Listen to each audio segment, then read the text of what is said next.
फलटणमधील doctor महिला आत्महत्या प्रकरणामध्ये विरोधकांच्या आरोपांना रणजित सिंह निंबाळकरांचं उत्तर।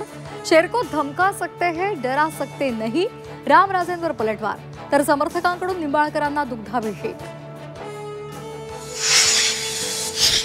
फलटणमधील डॉक्टर महिलेला न्याय देण्यासाठी राज्यभरातल्या डॉक्टर संघटनांचं सलग दुसऱ्या दिवशी आंदोलन। आज ओपीडीसह इतर सेवा बंद राहणार।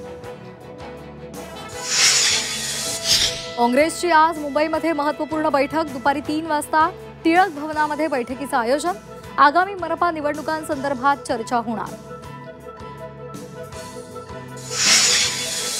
स्थानिक स्वराज्य संस्थांच्या निवडणुकांना मुंबई उच्च न्यायालयामध्ये आव्हान। 28 याचिकांवर आज एकत्रित सुनावणी।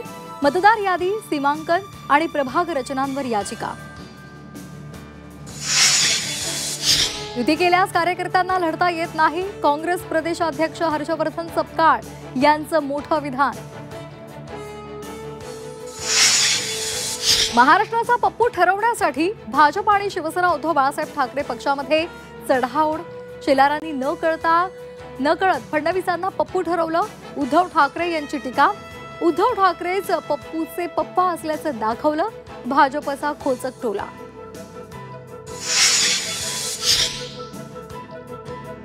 छगन भुजबळांवर यशस्वी हृदय शस्त्रक्रिया। छगन भुजबळांची प्रकृती स्थिर, पुढील काही दिवस विश्रांती घेणार। लाडक्या बहिणींना आजपासून ऑक्टोबर महिन्याचा हप्ता मिळणार। पात्र लाभार्थ्यांच्या खात्यात पैसे जमा होणार। मंत्री आदित्य तटकरे यांची माहिती। तर 18 नोव्हेंबर पर्यंत ई-केवायसी पूर्ण करण्याचं आवाहन। मुंबईतील रोहित आर्य एन्काउंटर प्रकरण हायकोर्टात। एन्काउंटर बनावट असल्याचं सांगत ॲडव्होकेट नितीन सातपुते यांची रीट याचिका। तर गुन्हे शाखा माजी शालेय शिक्षण मंत्री दीपक केसरकरांचा जबाब नोंदवणार।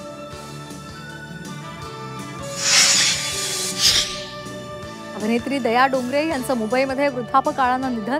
वयाच्या 85व्या वर्षी अखेरचा श्वास। पडद्यावरच्या खाष्ट सासू म्हणून लोकप्रिय।